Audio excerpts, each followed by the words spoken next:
Aquí estamos en nuestro podcast. Hoy tengo un libro en mis manos, Soberanía o Servidumbre, la globalización del siglo XXI. Tenemos con nosotros una persona amiga, una persona formada, que no tiene pelos en la lengua, con la que se puede debatir, aunque advierto que no es un rival fácil. Don Álvaro Rodríguez, buenas. Buenas, Lema. Buenas tardes a todos. Álvaro, entramos a saco. ¿En manos de quién estamos?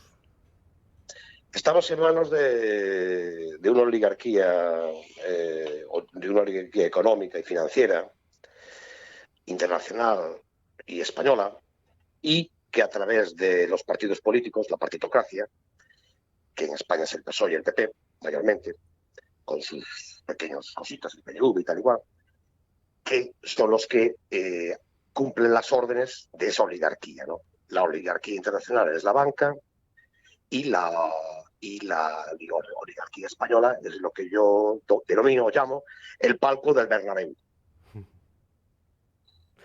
¿Cuándo? quieres, si quieres te puedo explicar un poquito más, o creo que Sí, sí, creo que sí, sí, sí, pues sí. adelante. Sí, sí. Adelante. España es un protectorado jurídico, se llama así, de Bruselas.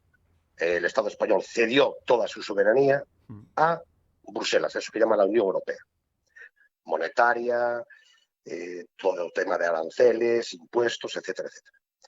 Por tanto, somos un protectorado, no tenemos soberanía. El Estado español no tiene soberanía. Puede decidir si hace una carretera aquí, una carretera allá, y si protege o no protege a los pájaros.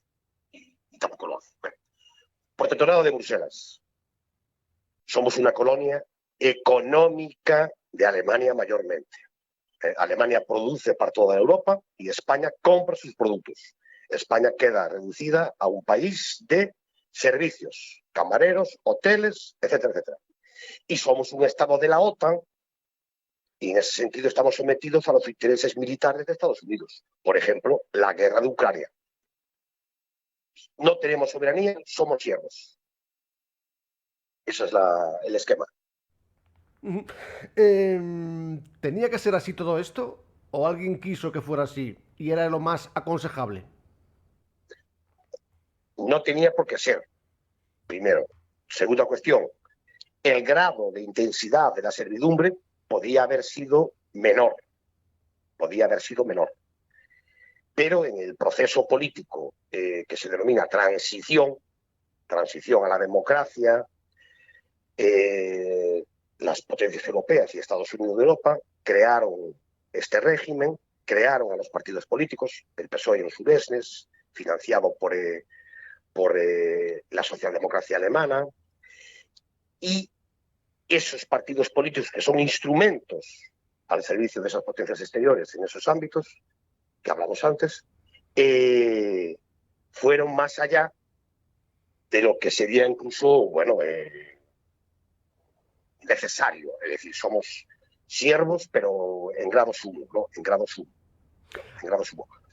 Por ejemplo, en la Unión Europea, Polonia tiene moneda propia, la Gran Bretaña nunca, ahora ya no está en la Unión Europea, pero nunca abandonó su moneda propia, Hungría tiene su moneda propia, Dinamarca tiene su corona, su moneda propia, España no tiene moneda propia. Es decir, incluso en eso fuimos de los más siervos. Con estas reflexiones nos hace sentir un poco como marionetas. Es lo que somos. A nivel de ciudadanos, somos ciudadanos, no somos marionetas. Claro, no, a nosotros no, sí, claro, no, yo no tengo culpa, yo no hice nada, ni tú ni los oyentes, ¿qué hicimos? Nada, estudiamos, trabajamos, nos casamos, hacemos nuestra vida, pero sí las élites españolas sí son marionetas, y como son las élites, digo élite en el sentido francés, aquellos que mandan, aunque sean los mejores, que eso es otra cosa, los que mandan aquí sí están al servicio de potencias exteriores. Por ejemplo, la jerarquía española toda, cuando acaba su ciclo en España haciéndole la política y la pelota a las potencias y empresas exteriores, va para, por ejemplo, Solana la OTAN, Rato Fondo Monetario Internacional, medio gobierno de Felipe González y de Zapatero en la ONU, Solana, bueno, digo la OTAN, ya dije antes. Borrell, ya lo vemos ahora, de correr y de la OTAN contra Rusia en Ucrania. el ministro de Economía del PP, ¿cómo se llama? De Guindos, comisario de Economía. Antes era el del PSOE. Es decir, la jerarquía española se somete a los intereses exteriores y después es recompensada con puestos internacionales en esas instituciones que son instituciones ajenas a la soberanía española, ¿no? ¿Y cómo surge la idea de escribir este libro, Álvaro? Surge la idea, bueno, una porque eh, ante la realidad que existe y ante el discurso fatuo de que si derecha, izquierda, que si del norte, del sur, el este y el oeste, pues consideré oportuno pues aquello que se habla en privado muchas veces, o que lo hacemos, pues ponerlo por escrito. De forma que intentar, humildemente, intentar esclarecer o poner blanco sobre negro la realidad del presente político en marcha, ¿no? Del presente político en marcha, escapando del discurso trivial al que estamos sometidos todos los días por eso que llaman medios de comunicación, que no son medios de comunicación, son medios de propaganda y de dominación, no comunican nada, comunican lo que demanden. Entonces, salirse de ese discurso del régimen, de este régimen, y exponer la realidad, ¿no? Ya hay autores, con los cuales yo no me puedo comparar, ¿no? Pero en su día, Gonzalo Fernández de la Mora, uno de los grandes teóricos españoles del final del siglo XX, ¿no? Ya publicó en su día La partitocracia, Los errores del cambio, bueno, y otras muchas, y en donde ya anunciaban lo que en ese momento iba a ocurrir, ¿no?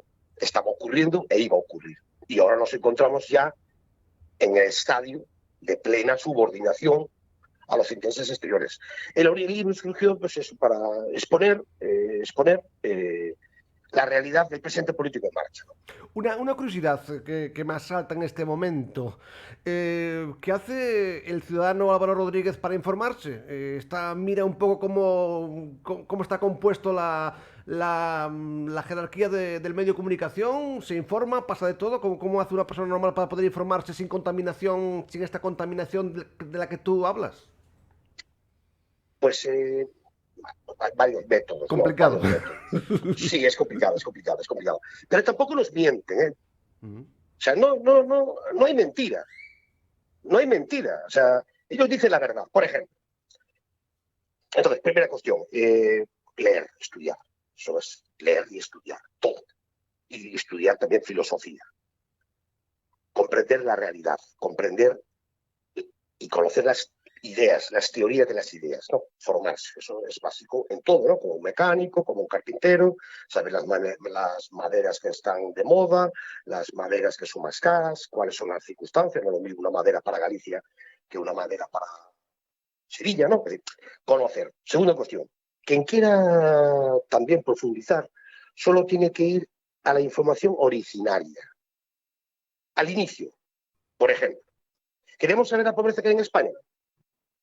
Váyanse hoy a la página web de Banco Santander, en donde ellos se convocan unas ayudas para acabar con la pobreza infantil. Y entonces el Banco Santander dice lo siguiente: hoy el 25% de los niños españoles están en la pobreza.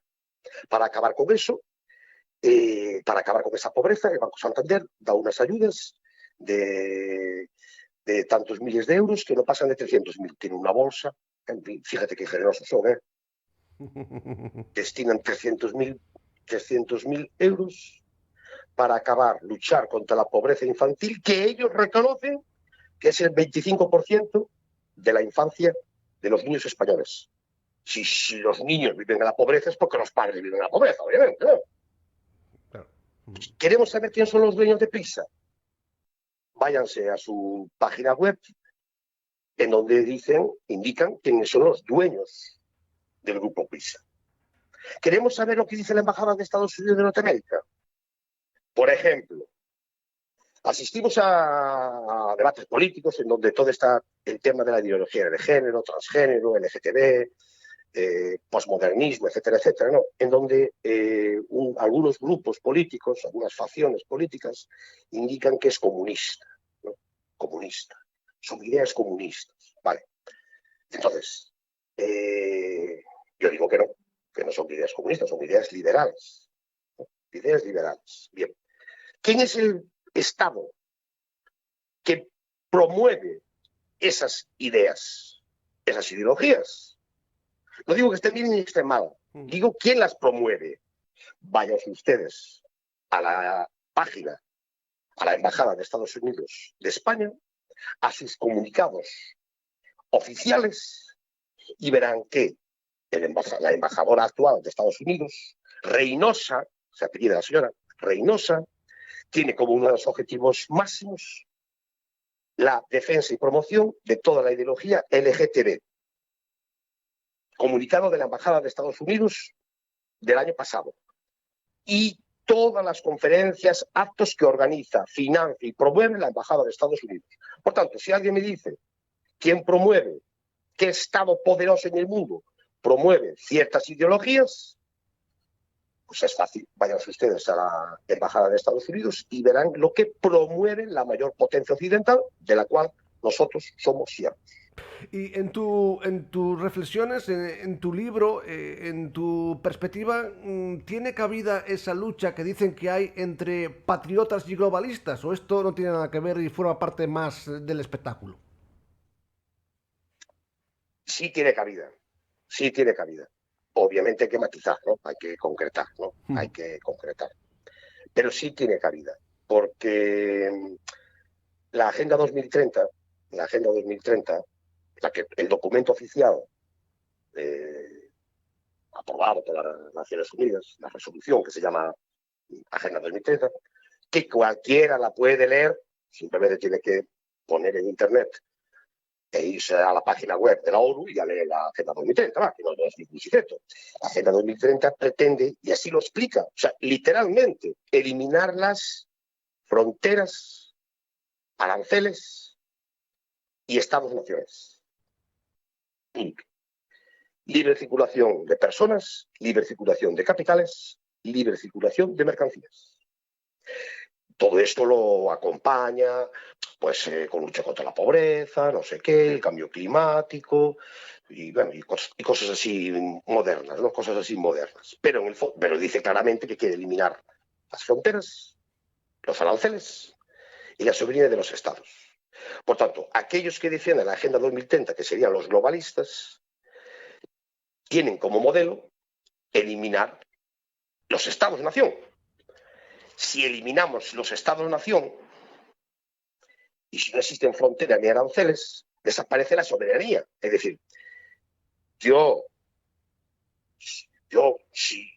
puedo comprar cosas que llegan a España. Si se eliminan los aranceles, pueden venir todas las mercancías de todo el mundo sin pagar impuestos. Por tanto, podemos arruinar a toda la producción española, por ejemplo. Si se permite la entrada de decenas y decenas de millones de emigrantes, de inmigrantes, pues claro, si somos demasiados podemos tener un problema, ¿no? Un empobrecimiento general de la sociedad. Frente a esa ideología de la ONU, existen otros grupos de personas, otros colectivos, que se autodefinen como patriotas, ¿no? Aquellos que defienden a la patria, ¿no? Aquellos que defienden a la patria. Si bien hay diferencias entre ellos, los hay más sociales y los hay menos sociales, ¿no? Por ejemplo, matiz, ¿no? Más sociales, menos sociales. Pero esos grupos sí tienen como objetivo pues defender la soberanía del Estado, de forma que, en este caso, España, que es nuestro Estado, que España pueda elegir, decidir si acepta o no acepta a 1, 2, 3 o 20 millones de extranjeros en España, por ejemplo. Entonces sí existen esas dos categorías políticas. Dentro de los patriotas hay diferencias, ¿sabes? Claro. Y aquí es cuando el alumno levanta la mano y pregunta al profesor, y pregunta, profe, ¿estamos ante un comunismo gran reserva o estamos ante un liberalismo gran reserva? ¿O ante qué estamos? Liberalismo gran reserva.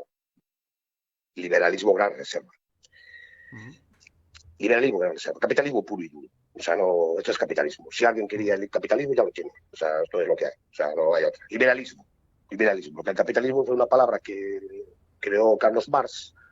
Claro, suena así un poco. Si hablas de capitalismo, dices, entonces eres comunista. Bueno, vale, no. El capitalismo es lo que hay. Van a los bancos. Vale. No hay que ser comunista para no apreciar el capitalismo. O sea, hay mucha gente que defiende la propiedad privada, pero no defiende eso que llaman capitalismo, que es el poder de las grandes empresas y multinacionales. No existe el comunismo. El comunismo no existe como Estado. La Unión Soviética está muerta. Se murió. No existe comunismo. Sí existe una cosa que se llama Estados Unidos de Norteamérica, que es donde nosotros estamos. Y Estados Unidos de Norteamérica y sus políticas, sus bancos, o los bancos alemanes, o las empresas alemanas, la Volkswagen, o las empresas de petroleras americanas, británicas, holandesas, esas bolcheviques no son bolcheviques, son personas ricas que buscan su beneficio. Por tanto, estamos en una lucha en donde unos muy poderosos quieren acaparar toda la riqueza de los pobres, bueno, de la gente normal. Estamos en esa situación. Esa situación lleva a una desigualdad absoluta. Pero esa desigualdad y ese proceso es propio del liberalismo económico. No es comunismo, no es bolcheviques. Aquí el último bolchevique fue Lenin. Ya está, se murió. Está en la momia en la Plaza Roja. Es decir, no hay... Claro. No hay. A raíz de esto me surgen dos preguntas. Por cierto, en una charla, como siempre, muy entretenida, estamos con Al Rodríguez, abogado, doctor en ciencias políticas y habitual pues en esta plataforma de contenidos. Me pregunto yo, entonces, pues ¿manda tanto un consejero de la Volkswagen o de la Mercedes que un ministro de un país? Sí. Sobre todo en los países subalternos como España. Sí, claro. El consejero de la Volkswagen, si quiere vender su producto, o que lo compren su producto, o que le permitan circular su producto en Europa, ya tiene la Unión Europea que le permite, ¿no? Ya no tenemos aranceles en España. Segundo, se dirige al Parlamento Europeo, a la Comisión Europea, que nadie elige, habla con el comisario europeo de Industria y le dice, mira, Jonathan, o Nicolescu, como se llama el tío, le dice, mira, mi empresa quiere hacer esto. La Unión Europea, que eres tú, la Unión Europea, el comisario, que nadie elige, no lo elegimos en votaciones, vas a aceptar esto. La Unión Europea autoriza eso y el ministro de España no tiene nada que hacer, porque nada decide, lo decide la Unión Europea, lo decide la Comisión Europea. Un ejemplo, no tenemos peseta, no tenemos moneda propia, que si la tiene Dinamarca, que si la tiene, por ejemplo, Polonia, Hungría, tal. Y la Gran Bretaña ya se fue de Europa, ¿no? Ya es una cosa muy importante que hay que tener en cuenta. La segunda potencia más decisiva en Europa, ya no está en la Unión Europea. Eso no. Bueno, en fin. Entonces, el Banco Central Europeo sube los tipos de interés. ¿Por qué? Porque les interesa a ellos subir los tipos de interés. A un grupo económico les interesa eso. Los pobres españoles de Guadalajara tienen que pagar más intereses por su hipoteca porque lo decide el Banco Central Europeo. Nada pinta la ministra Calviño de Economía. Nada es. Nada. El Banco Central Europeo, que está en Frankfurt, en Alemania, es una casualidad, no está en Torrejón, no, está en Frankfurt, sube los tipos de interés sin preguntarle al gobierno de España y los españoles pagamos los intereses que decide el Banco Central Europeo. ¿Qué pinta la ministra Calviño? Nada. No sé si me expliqué. Sí, perfectamente. Lo que pasa que como dice el otro, que non dou feito a anotar preguntas. Y yo pregunto, ¿no? Ahora tenemos que centrarnos más en el libro, en la recta final, pero antes una pregunta, si puedes responderme brevemente, porque no quería centrar en esto, pero habrá quien se pregunte si todo es liberalismo, gran reserva, ¿qué tenemos en China, qué tenemos en Venezuela? Ya, yo hablo del liberalismo en España y en la Unión Europea. Sí, sí, claro. Y que estoy hablando de esta zona económica, de nuestra zona económica. Definir el imperio chino y el imperio y de Venezuela ya es otra cuestión. Pero, primera cuestión, nosotros estamos en una parte del mundo. La Segunda Guerra Mundial la ganó Estados Unidos de Norteamérica. De ahí está la Unión Europea, la Comunidad Económica Europea, para hacer frente al Comecon, y la OTAN para hacer frente al Pacto de Varsovia. El comunismo se murió y quedó vencedor Estados Unidos. La Unión Soviética se murió y solo vive Estados Unidos. Nosotros estamos en ese mundo. Es cierto que en la otra esquina del mundo hay un imperio que es el imperio chino. ¿No? Es el imperio chino.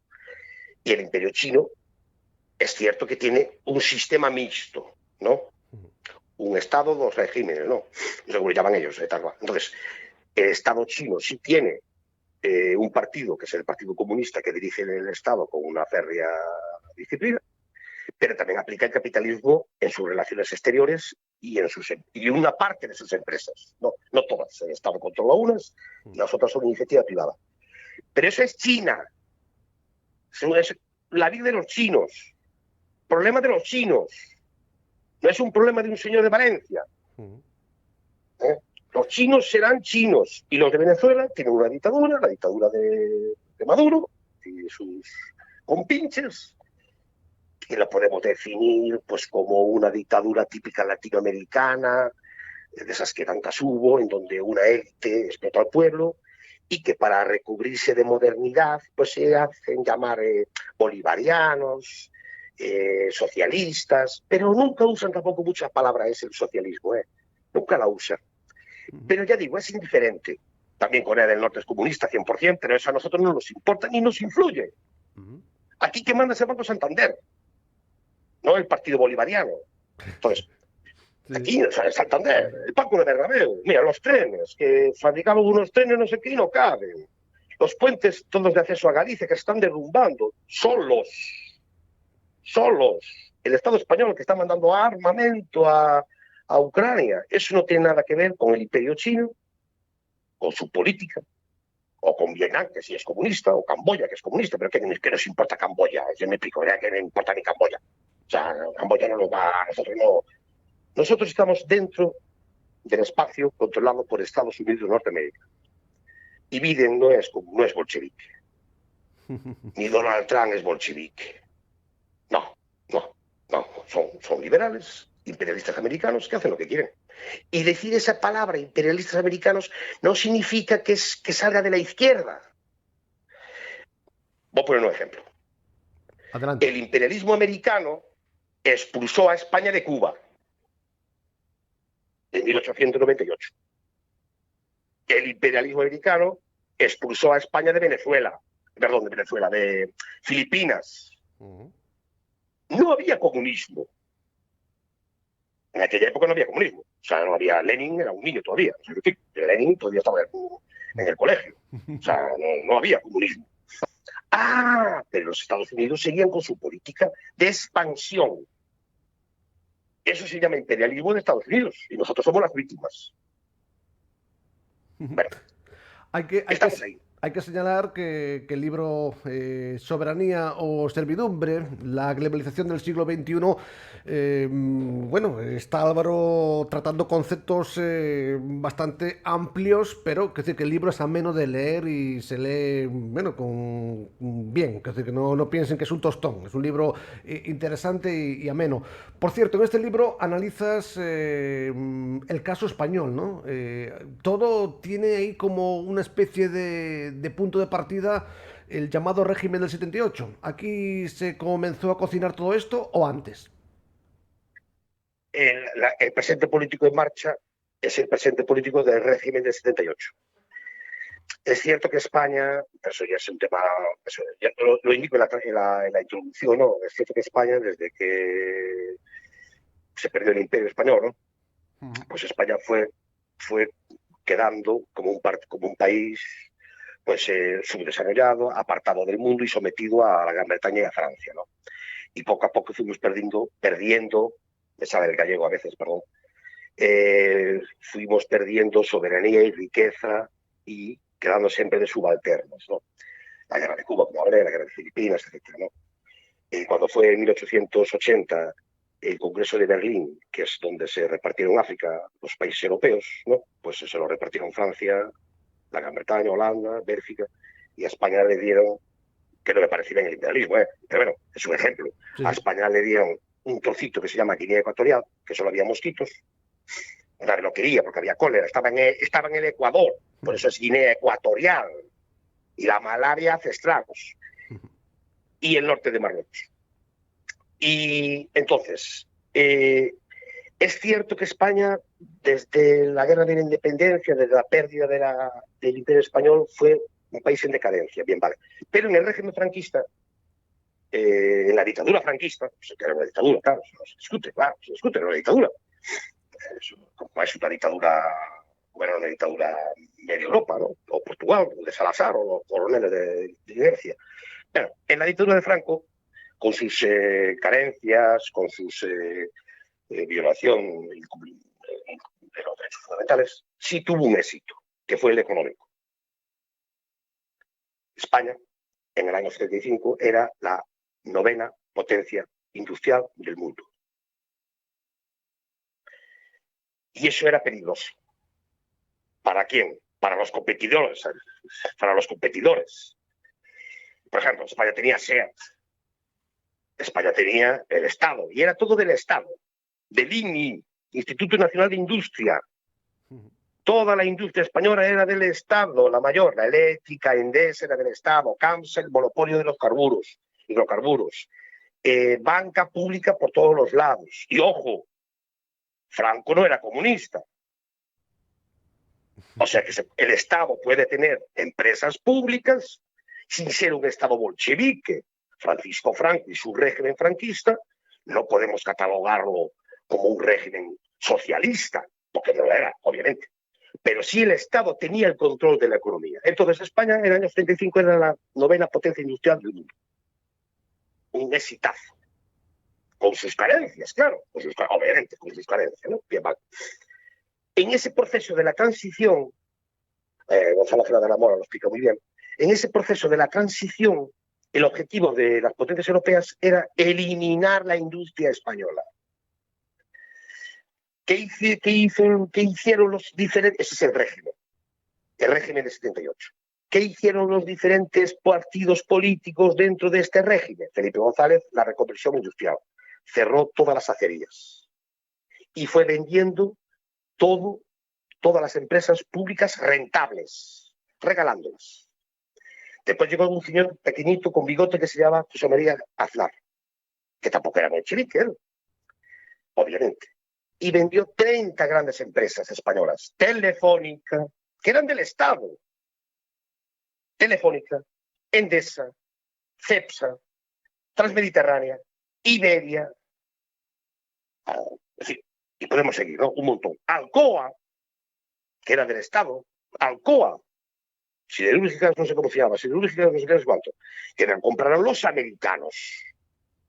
Alcoa significa Aluminium Corporation American, Corporación de Aluminios de América, que es la segunda industria más poderosa del mundo en armamentos.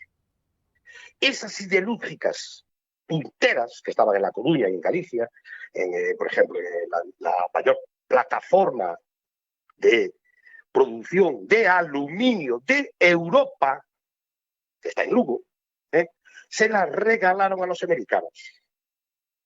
Por ejemplo, Iberia se la regalaron a la British.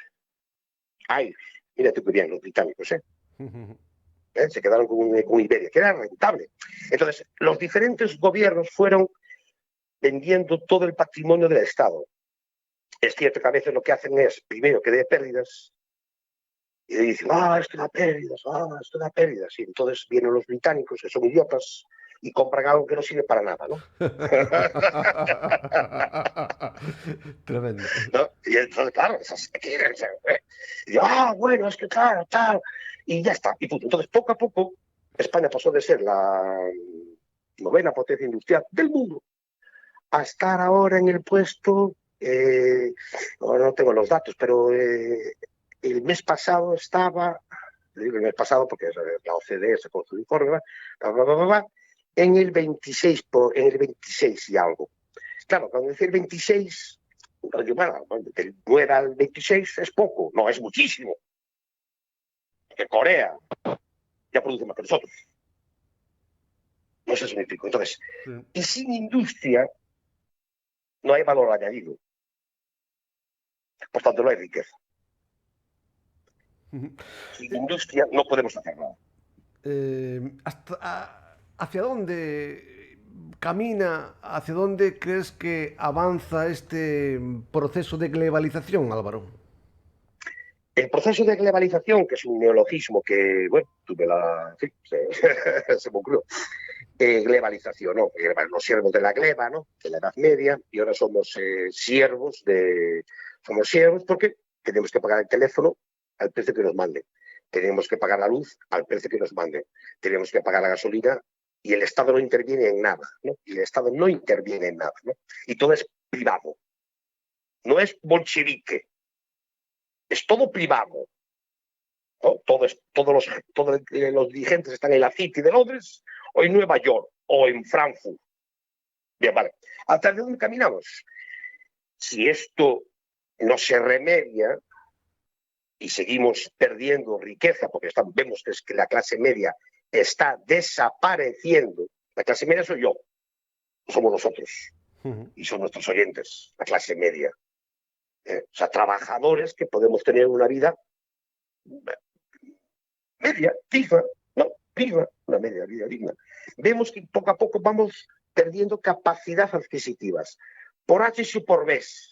Es irreversible, continúa esto. Bueno, si esto continúa, pues iríamos hacia un sistema en donde, pues una argentinización, en donde habría pues una gran población subsistiendo, una clase media muy reducida y una clase alta con toda la riqueza acumulada, ¿no?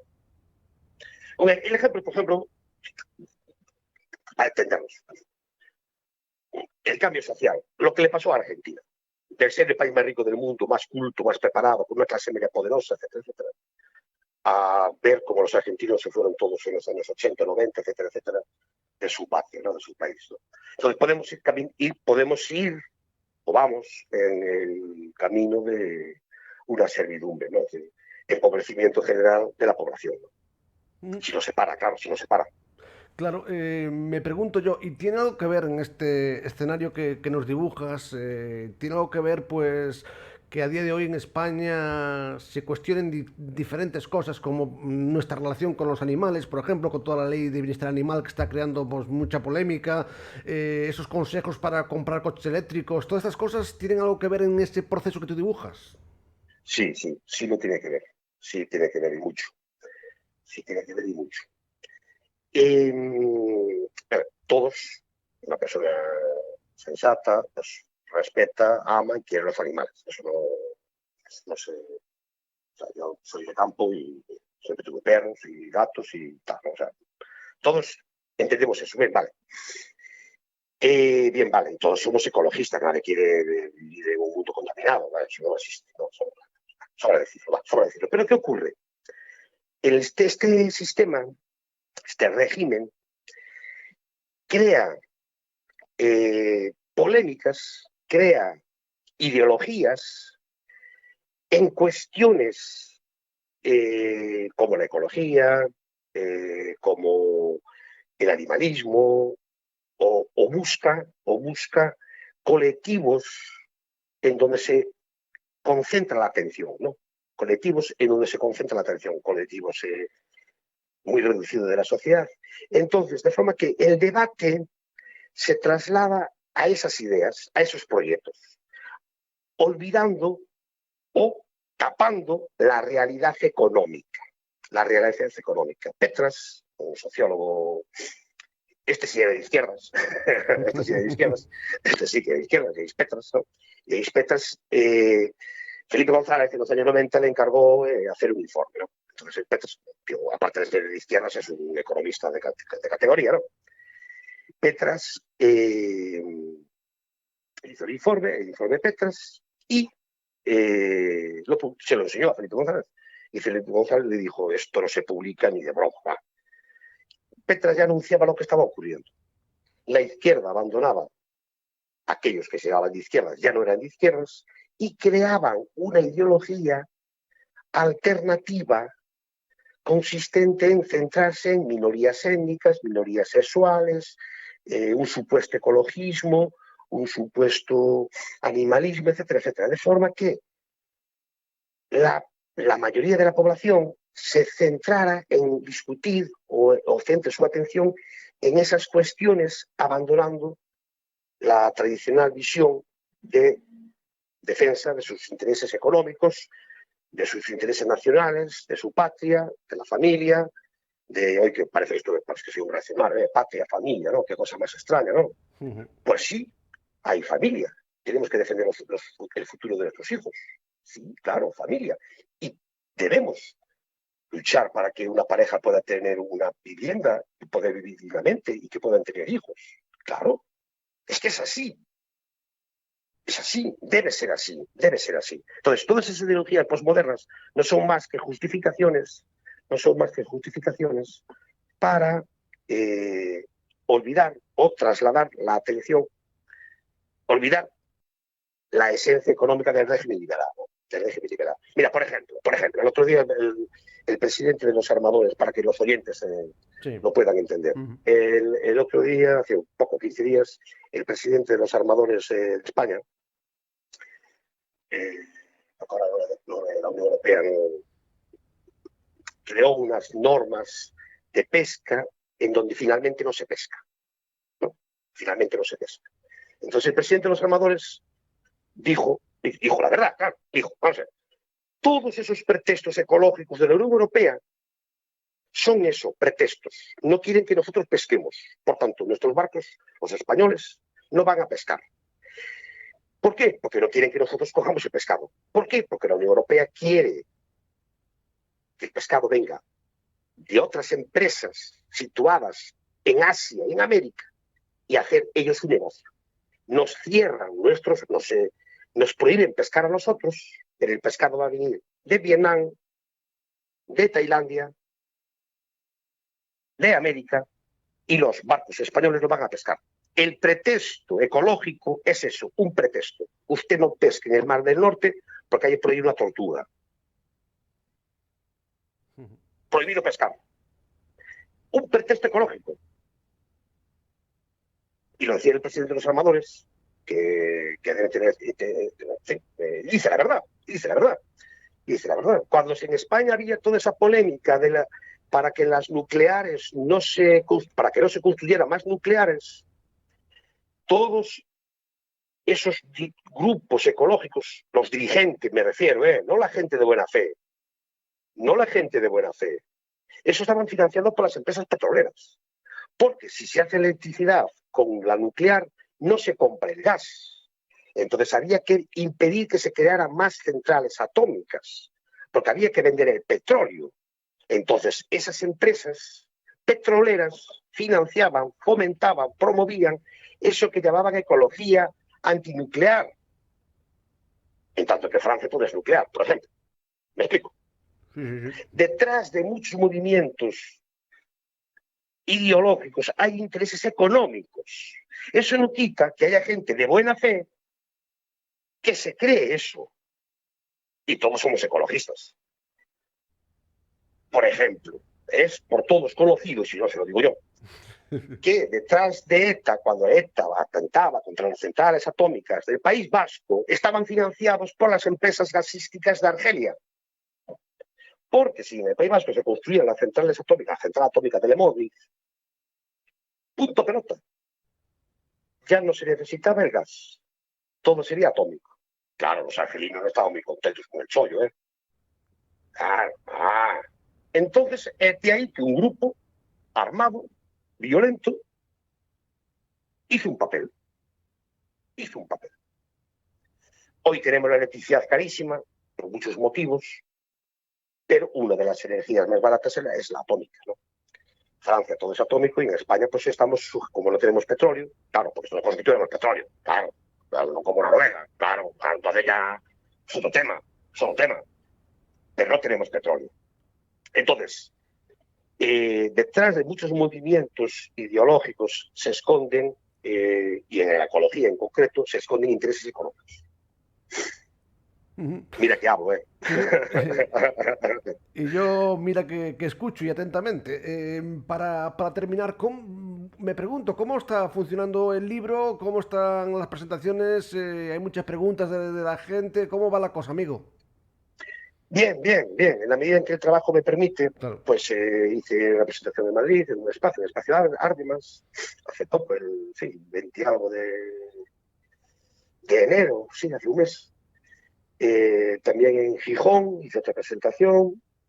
Tengo pendiente otra presentación en Madrid también, en otro espacio cultural importante.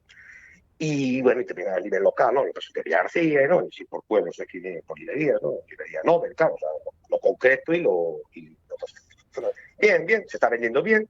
Y el público, cuando casi, bueno, al final se me pregunta, ¿no? Bueno, es necesario preguntar, ¿no?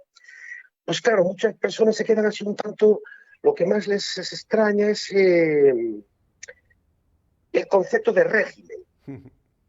El concepto de régimen. Dice, pero me dice, Álvaro, bueno, usted, bueno, usted habla de un régimen, pero ¿cómo que estamos en un régimen? ¿Qué es eso de un régimen? Porque suena mal un régimen.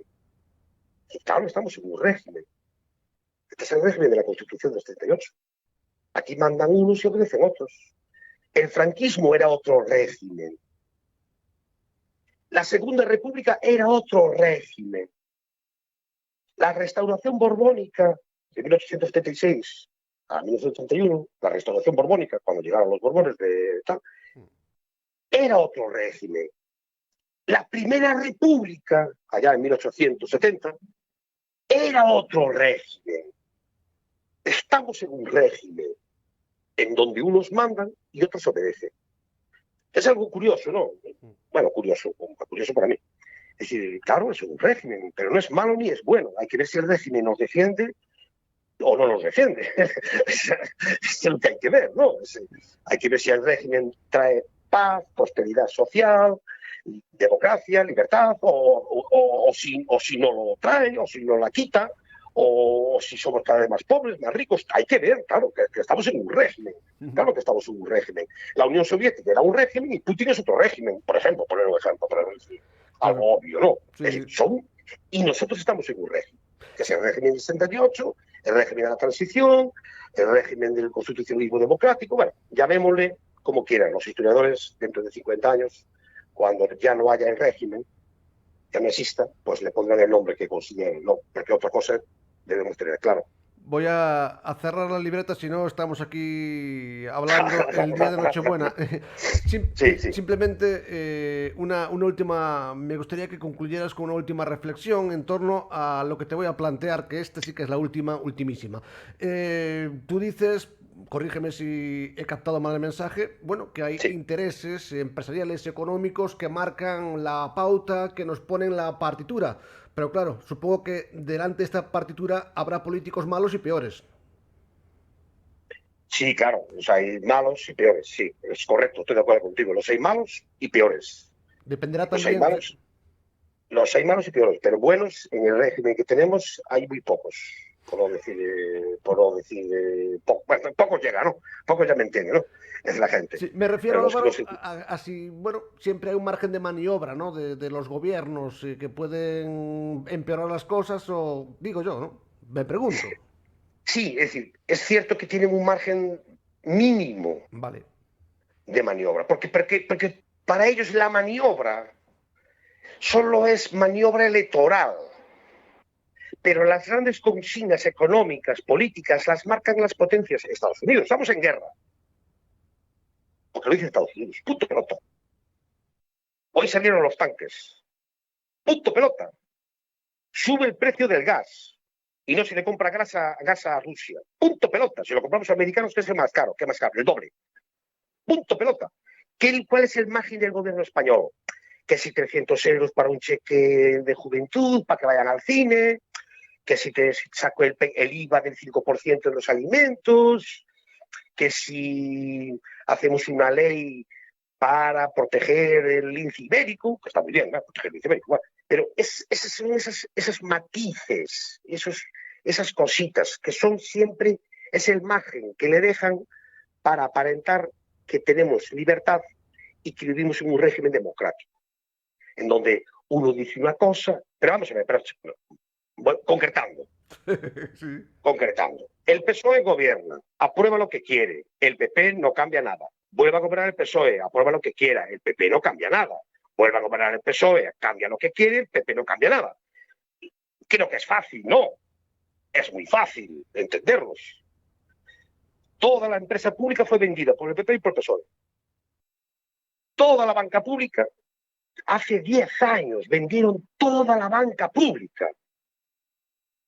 Toda la banca pública fue regalada a grupos financieros exteriores. Y ya no es pública. ¿Y los beneficios para quién son? Para esos. ¿Quién realizó esa política? Zapatero, en un momento, y otro señor que se llamó Rajoy, continuó con la política. ¿Hay matices? Sí, algún matiz hay. Uno fuma, lo fuma, el otro tal, cosas así. La liamos, es que si yo... la inmigración la inició José María Aznar, la continuó Zapatero, después llegó Rajoy y ahora está Pedro Sánchez. La inmigración en masa para abaratar la mano de obra española está en marcha. No hay matices. No hay matices en los partidos de la partitocracia española, en los grupos, en las facciones de la partitocracia. Los matices son, pues, si discutimos si el tren te lleva un tren a Mérida, no te lleva un tren a Mérida, o si te lo adelanto 5 años. Cuestiones de ese tipo, baladíes. Está clara tu opinión. Tengo que dejarte porque tengo aquí unos señores de negro que están llamando a la puerta. No sé si será por ti o por mí. ¿Cómo? Perdóname. Digo que tengo que ir cortando porque tengo aquí unos señores de negro que están golpeando la puerta. No sé si vendrán por ti o por mí. Si están en tu puerta, van a por ti. Si están ahí, van a por ti. Y dale mi teléfono, que tampoco es nada. Además, soy abogado, te defiendo, no te preocupes. Bueno, somos amigos. Muchas gracias. Álvaro. Muchas gracias, Lema. De manera telegráfica, Vicente Risco, Fernando de la Mora, la globalización. ¿Con qué nos sorprenderás la próxima?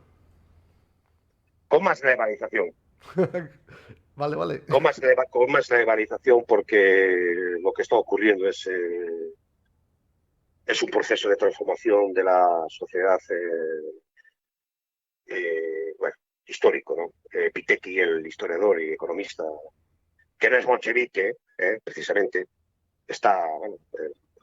acaba de publicar hace un año un análisis económico donde indica y expone y acredita que estamos en Europa. Hablamos de Europa, de nuestra área, de nuestra zona. Estamos en la sociedad más injusta desde la Revolución Francesa. Entonces, posiblemente, yo os diría no, pero posiblemente más globalización. Insistiré en ese tema. Y aquí estaremos para preguntarte. Álvaro, amigo, muchas gracias. Muchas gracias a ti y a todos. Muchas gracias. Aquí estaba con nosotros Álvaro Rodríguez Núñez, autor de Soberanía o Servidumbre, la globalización del siglo XXI, libro que está a la venta y sobre el cual hablamos hoy aquí en esta trencha con nuestro protagonista.